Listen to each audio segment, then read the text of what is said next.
మన తెలంగాణ పండుగల్లో అతి ప్రాముఖ్యమైన పండుగ ఆషాఢ మాసంలో జరుపుకునే బోనాలు.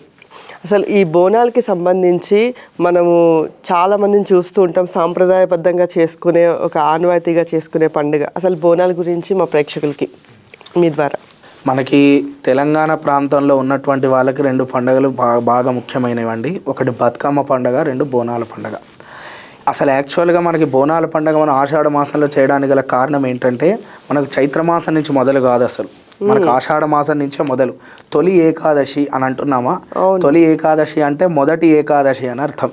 కాబట్టి అసలు ఇంతకుముందు సిస్టమ్ అంతా ఆషాఢ మాసం నుంచే వచ్చేది. మనకి ఇంతకుముందు మనం అందరం కూడా ఊర్లలో ఉండేవాళ్ళం కనుక, ఇప్పుడంటే సిటీ ఈ కల్చర్ అంతా అయింది కాబట్టి, ఇంతకు ముందంతా కూడా మనము ఊర్లలో ఉండేవాళ్ళం కనుక, మొదటి మాసం ఆషాఢ మాసం కనుక ఈ ఆషాఢ మాసంలో ముందుగా ఆ ఊరిని కాపాడుతున్నటువంటి గ్రామ దేవతకు, ఆ గ్రామ దేవతకు చక్కగా ఆ అమ్మవారి గుడాన్న ప్రీతమానస అని పేరు. చాలామంది బెల్లమన్నం వండుతారు. బెల్లమన్నం కాకుండా చాలా ఇక వారి యొక్క సాంప్రదాయ ఆచార వ్యవహారాలుగా ఉన్నటువంటి అన్నాన్ని తీసుకువెళ్ళి మొదటి మాసం కనుక మొదటి పూజ మనల్ని కాపాడుతున్నటువంటి గ్రామ దేవతకు చేయడం ద్వారా మనకి మంచి జరుగుతుంది అని అందరూ కూడా నమ్ముతారు. కాబట్టి మొదటిగా అమ్మవారి యొక్క పండుగ చేసుకొని మనం మొదలు పెడతాం. సెకండ్ ఏంటంటే, ఇక్కడ మాంసాహార వ్యవస్థ లేదండి. అంటే నన్ను తప్పుగా పట్టుకోవద్దు, ఎందుకంటే ఏ అమ్మవారు కూడా ఒక జీవహింసని కోరుకోదు. అది కొంత సాంప్రదాయంగా ఉండవచ్చును, కానీ అది వీలైనంత మనము ఆపే ప్రయత్నం చేయాలి. ఎందుకంటే మనకి ఏదైనా అన్నం పెట్టడం కానీ వేప ఇదంతా ఓకే, ఈ మాంసాహార వ్యవస్థనే కరెక్ట్గా లేదు. ప్రతిదానికి మనము ఒక జీవిని హింసించడం అయితే చాలా తప్పు. అమ్మవారు అయితే ఏ గ్రామ దేవత కూడా ఒక జీవహింసని కోరుకోదు.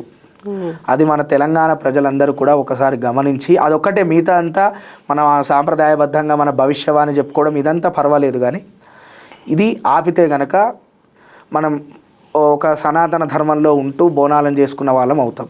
ఈ పశుహింస ఇది మనం వీటిని ప్రొలాంగ్ చేయడం ద్వారా ఏమవుతుందంటే, రేపొద్దున నరబలి వస్తుంది.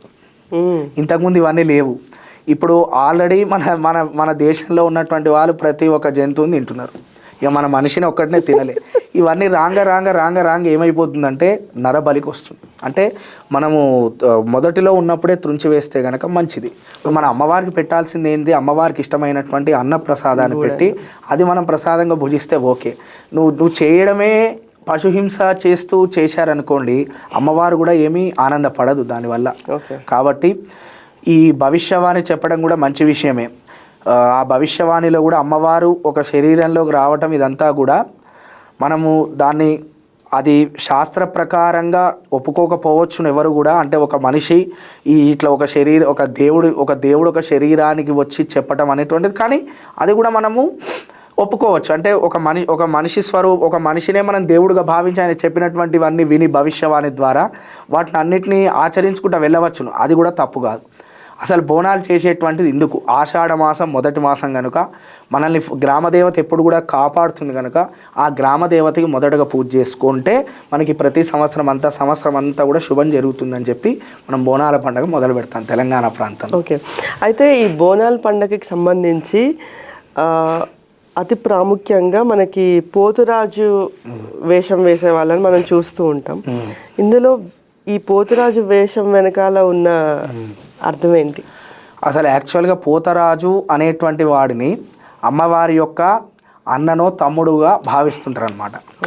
అంటే ఆయనను కూడా పిలిచి ఇట్లా మీ వాళ్ళ యొక్క సంబరాలు చేస్తున్నాము, మొదటగా నీ రూపంలోనే వచ్చి ప్రారంభం చెయ్యని చెప్పి పోతరాజులందరూ కూడా ఆ వేషం వేసుకొని ముందరగా అదంతా కొట్టుకుంటూ, ఆయన ఒక ఉగ్రదేవత, శివస్వరూపంలో ఉన్నటువంటి ఉగ్రదేవతనే పోతరాజు కనుక ఆయన వచ్చి మంచిగా ఏదైతే కొరడా ఉంటుందో దాని దెబ్బలు కొట్టుకుంటూ వచ్చి అది రావటం ఆనవాయితీ, అంతే. ఓకే, అంటే ఈ బోనాల పండుగ అనేది ఆనవాయితీ ఉన్న వాళ్ళే చేయాలా, లేకపోతే కొత్తగా చేయాలనుకునే వాళ్ళు ఏమైనా చేయొచ్చా? ఎవరైనా చేయొచ్చండి. అమ్మవారికి ప్రసాదం పెట్టడానికి కొత్త వాళ్ళు పాత వాళ్ళు ఏముంది, అది మనం ఇవాళ నుంచే మొదలు పెట్టచ్చు. అమ్మవారికి చక్కగా మన తెలంగాణకి చాలా ఉన్నాయి. మన తెలంగాణ అసలు మనం ఏదో అనుకుంటాం, కానీ తెలంగాణకి చాలా చరిత్ర ఉంది. మన రాజులు కానీ అందరు కూడా సామాన్యమైనటువంటి వ్యక్తులు కాదు. మన సాంప్రదాయం కానీ మన భాష కానీ అంతా కూడా అన్నీ కూడా మనం పరిగణలోకి తీసుకొని ఆచరించే తగ్గినవే ప్రతి ఒక్కటి కూడా. ఇప్పుడు బతుకమ్మ పండగ ఉంది, అది అసలు ఎంత బాగుంటుందని పూలన్నీ పేరుస్తూ గౌరమ్మను పెట్టుకొని, అట్లాగే బోనాలు కూడా ఖచ్చితంగా అందరూ ఆచరించాలి. తెలంగాణ ప్రాంతం అనే కాదు, ఏ ప్రాంతం వారైనా వాళ్ళ యొక్క గ్రామ దేవత దగ్గర ఉన్నటువంటి అమ్మవారి దగ్గర ఎవరైతే స్వరూపం ఉంటుందో, ఎల్లమ్మ కానీ, పోచమ్మ కానీ, మైసమ్మ కానీ, ఇట్లా రకరకాల రేణుక ఎల్లమ్మ కానీ, ఇట్లా రకరకాల పేర్లు ఉన్నటువంటి గ్రామ దేవతలకు వెళ్ళి చక్కగా అమ్మవారికి ఇష్టమైనటువంటి మీ సాంప్రదాయంగా ఉన్నటువంటి ఏదైతే పదార్థం ఉందో అది చక్కగా అమ్మవారికి నైవేద్యం పెట్టి మనం తినడం వల్ల చాలా పుణ్యమే. దీనికి కొత్త పాత భేదం అవసరం లేదు.